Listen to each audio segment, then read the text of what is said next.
A resource-based economy is simply the scientific method applied to social concern, an approach utterly absent in the world today.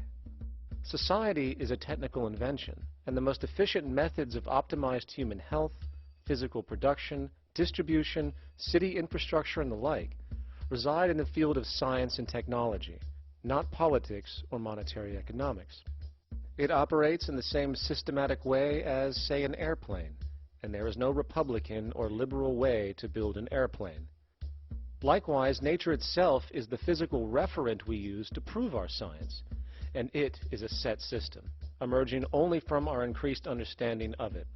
In fact, it has no regard for what you subjectively think or believe to be true. Rather, it gives you an option. You can learn and fall in line with its natural laws and conduct yourself accordingly, invariably creating good health and sustainability, or you can go against the current to no avail. It doesn't matter how much you believe you can just stand up right now and walk on the wall next to you. The law of gravity will not allow it. If you do not eat, you will die. If you are not touched as an infant, you will die. As harsh as it may sound, nature is a dictatorship, and we can either listen to it and come in harmony with it, or suffer the inevitable adverse consequences. So, a resource-based economy is nothing more than a set of proven, life-supporting understandings where all decisions are based upon optimized human and environmental sustainability.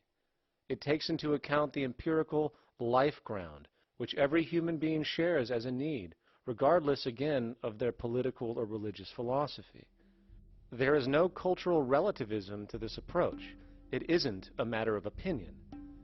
Human needs are human needs, and having access to the necessities of life, such as clean air, nutritious food, and clean water, along with a positively reinforcing, stable, nurturing, and non-violent environment, is demanded for our mental and physical health, our evolutionary fitness, and hence the species' survival itself.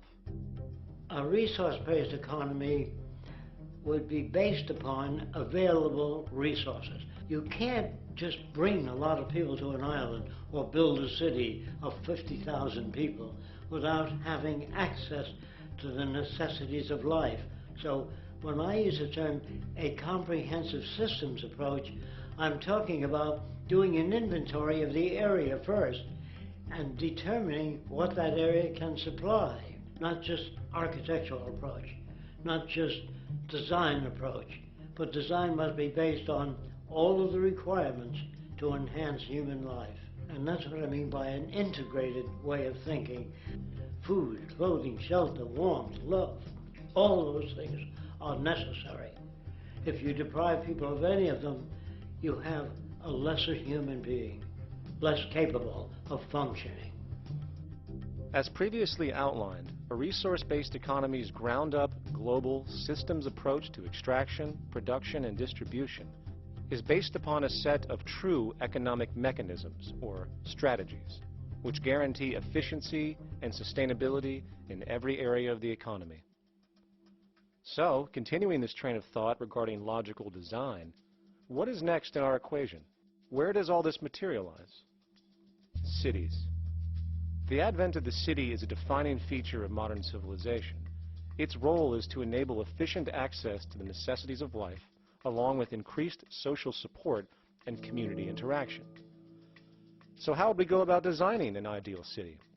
What shape should we make it? Square? Trapezoid?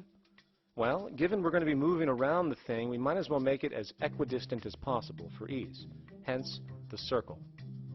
What should the city contain? Well, naturally we need a residential area, a goods production area, a power generation area, an agricultural area. But we also need nurturing as human beings, hence culture, nature, recreation, and education.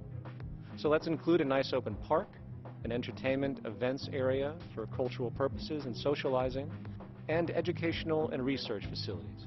And since we're working with a circle, it seems rational to place these functions in belts based on the amount of land required for each goal, along with ease of access. Very good. Now, let's get down to specifics. First, we need to consider the core infrastructure, or intestines, of the city organism. These would be the water, good, waste, and energy transport channels. Just as we have water and sewage systems under our cities today, we would extend this channeling concept to integrate waste recycling and delivery itself. No more mailmen or garbage men. It is built right in. We could even use automated pneumatic tubes and similar technologies. Same goes for transport. It needs to be integrated and strategically designed to reduce or even remove the need for wasteful, independent automobiles. Electric trams, conveyors, transveyors, and maglevs, which can take you virtually anywhere in the city, even up and down, along with connecting you to other cities as well. And of course, in the event an automobile is required, it is automated by satellite for safety and integrity. In fact, this automation technology is in working order right now.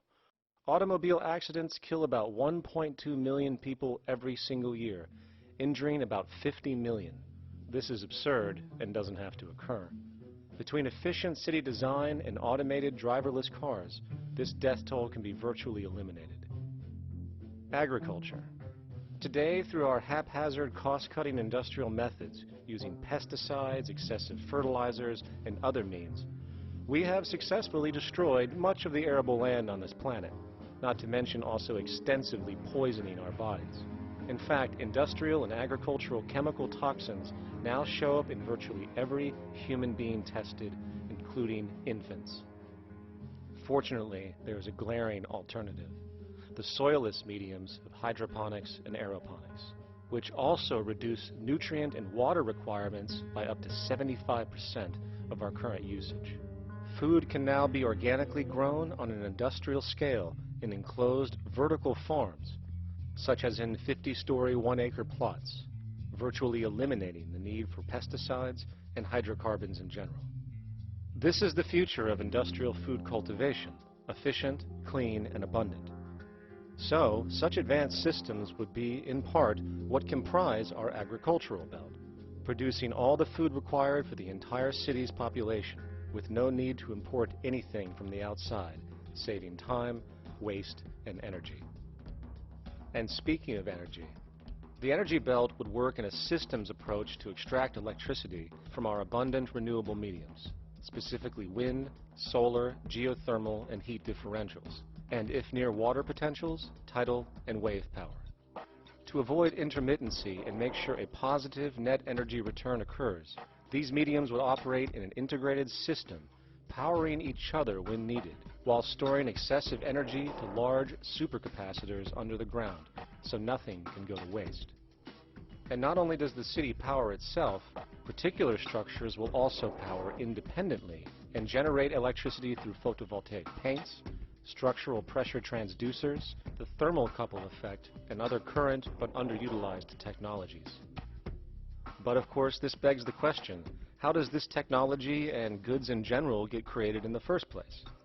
This brings us to production. The industrial belt, apart from having hospitals and the like, would be the hub of factory production. Completely localized overall, it would of course obtain raw materials by way of the global resource management system just discussed, with demand being generated by the population of the city itself. As far as the mechanics of production, we need to discuss a new, powerful phenomenon which was sparked very recently in human history and is on pace to changing everything. It's called mechanization, or the automation of labor. Well, if you look around you, you'll notice that almost everything that we use today is built automatically. Your shoes, your clothes, your home appliances, your car, and so on, they are all built by machines in an automatic way. Can we say that the society has not been influenced by these major technological advancements? Of course not. These systems really dictate new structures and new needs, and they make a lot of other things obsolete. So we've been going up in the development and use of technology in an exponential way. So definitely automation is going to continue. You cannot stop technologies that just make sense. Labor automation through technology is at the bottom of every major social transformation in human history.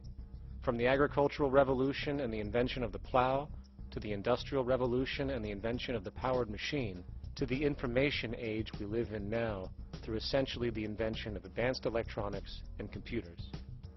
And with regard to advanced production methods today, mechanization is now evolving on its own, moving away from the traditional method of assembling component parts into a configuration into an advanced method of creating entire products in one single process.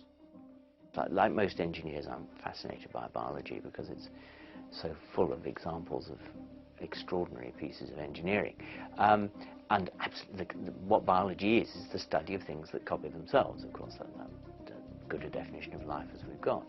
Again, as an engineer, I've always been intrigued by the idea of machines that would copy themselves. RepRap is a three-dimensional printer.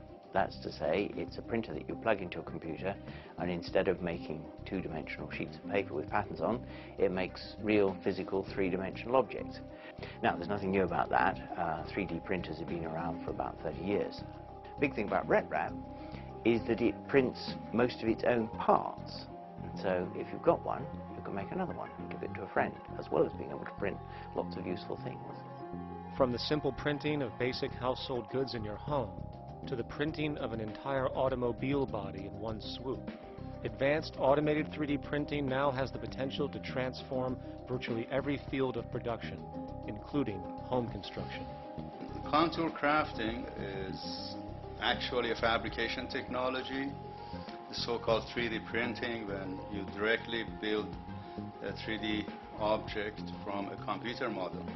Using contour crafting, it will be possible to build a 2,000 square foot home entirely by the machine in one day. The reason that people are interested in automating construction is that it really brings a lot of benefits. For example, construction is pretty labor intensive, and although it provides job for a sector of the society, it also has issues and complications. For example, construction is the most dangerous job that there is. It is worse than mining and agriculture. It has got the highest level of fatality almost in every country. Another issue is the waste. An average home in the United States has 3 to 7 tons of waste.